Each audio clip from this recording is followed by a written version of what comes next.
Mesdames et messieurs, je vous souhaite le bonjour pour ce second tuto en 3 jours. Décidément, j'y prends goût. Toujours au sujet de ma tondeuse Gardena RLI 40, décidément en piteux état. Alors, souvenez-vous, lors de cette première vidéo, je vous proposais de remettre en état à pas cher les roues motrices. Cette fois, il s'agit de réparer la seule et unique roue arrière de cet engin. Alors là, j'ai déjà un peu commencé les réparations, comme vous pouvez le constater. Alors, de quoi est composée cette roue? Elle est composée de 2 demi-roues. Alors, on ne voit plus la jonction entre les 2 demi-roues parce que j'ai commencé à appliquer mon mastic magique. 2 demi-roues, quand on les sépare, on a accès aux 2 roulements à billes qui se trouvent à l'intérieur. Alors, j'ai remplacé les roulements. 13 balles les 2 roulements, ça m'a fait un peu mal. Mais bon, on ne peut pas tout faire gratuitement. Alors, petite parenthèse, une fois la roue réparée avec ma méthode, elle ne sera plus démontable. On ne pourra plus séparer les 2 demi-coques. Peu importe, puisque la roue sera de nouveau bouffée avant que les roulements soient morts. Alors, pour effectuer cette réparation, nous aurons besoin d'acétone.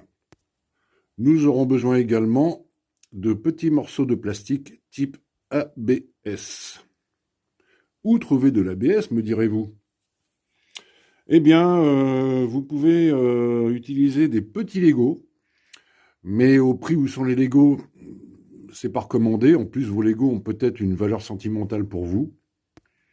Vous pouvez également démonter le pare-choc de votre voiture et le découper en petits morceaux, ce qui n'est pas recommandé. Alors moi, je suis allé en déchetterie et j'ai récupéré ce superbe clavier informatique. Comme vous pouvez le constater, il manque des touches. Vous allez très vite comprendre pourquoi. Alors ce qu'il y a de super avec ce clavier, c'est qu'il est noir. Comme ma roue. Le jeu consiste donc à verser de l'acétone dans un bocal de verre, pas trop grand, pas trop petit, genre confiture ou moutarde, avec un couvercle étanche. Une fois l'acétone dans le bocal, vous mettez à tremper un certain nombre de touches de votre clavier jusqu'à obtenir la consistance, est-ce que vous voyez bien, la consistance désirée. Donc là, j'ai un truc, on va tourner comme ça, un truc un peu très pâteux même, qui va s'appliquer comme du mastic. Alors, comme je vous le disais précédemment, j'ai commencé les réparations par le rebouchage des trous. Il y en avait au moins 2. Là, il y en a un qu'on voit très bien. Donc, après séchage, ça prend quelques heures pour sécher. Ça donne ça, c'est dur, ça colle pas. Alors, forcément, il y avait des trous dans la roue. Donc, les roulements ont pris la flotte. C'est ce qui les a tués. Alors, maintenant que les trous sont rebouchés, la deuxième étape, et j'espère qu'il ne va pas y avoir encore 50 étapes, ça va être de regarnir, rechaper la totalité de la roue afin de lui donner grossièrement, pour l'instant grossièrement, la forme désirée en forme de, j'insiste bien, ballon de rugby. Voilà, deuxième couche appliquée. Alors c'est grossier, mais c'est normal. Deuxième couche à l'aide de ma superbe petite spatule en bois. Alors ça fige très très vite, regardez, ça colle, ça fait même pas 5 minutes, ça colle déjà plus au doigt. En revanche, le séchage complet, il faut compter, allez, pour être à l'aise, compter 24 heures. Alors j'essaie d'imaginer la forme finale que je veux lui donner, c'est-à-dire sa forme originelle, et j'ai bien peur qu'il ne faille une troisième couche. Si c'est le cas, un petit pré-façonnage sera le bienvenu pour y voir plus clair.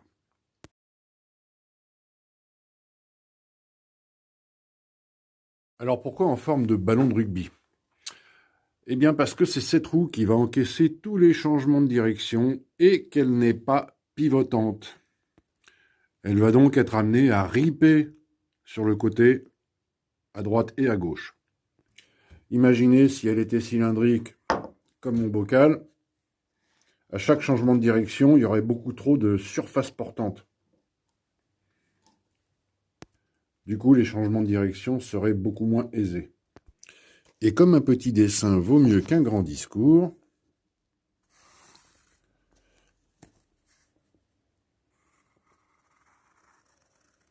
et voilà. Cette forme nous permettra de riper facilement de gauche à droite.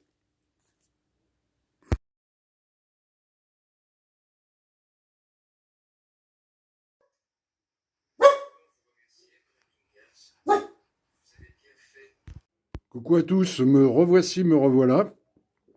Pour la suite de cette superbe aventure, je vais m'efforcer d'être un peu plus dynamique, parce que là, j'ai relu les vidéos et je trouvais que j'étais un peu gnangnan. Je ne sais pas ce que vous en pensez, mais c'était mon avis. Alors voilà le résultat après séchage. Vous remarquerez que c'est beaucoup plus lisse qu'avant. Qu'avant séchage, il y a beaucoup moins d'aspérité. Et ça, c'est plutôt positif. Alors, nous allons pouvoir passer dès à présent au façonnage. Pour ce faire, vous aurez besoin d'un étau ou quelque chose qui puisse immobiliser la pièce sur son roulement, bien entendu. Alors, je tiens à préciser que cet étau a été fabriqué par mon fils. Je trouve qu'il est bon, il est un peu rouillé, mais il est vraiment super pratique. Donc, s'il vous plaît, 1 pouce pour l'étau de mon fils. Deuxième outil, une perceuse ou une visseuse sur laquelle vous allez régler le mandrin avec une ouverture assez grande de façon à ne pas choper le roulement, mais à bien faire tourner uniquement la roue. Je pense que vous avez deviné la suite. Il s'agit d'appliquer le mandrin sur la roue. Et là, il y a un petit contre-jour. On fait tourner l'ensemble. Le façonnage pourra être fait avec, pour commencer, une râpe, une lime demi-douce, voire même de terminer avec un papier abrasif. Alors ça, je vais le faire hors vidéo, bien entendu, parce que j'ai besoin de mes 2 mains.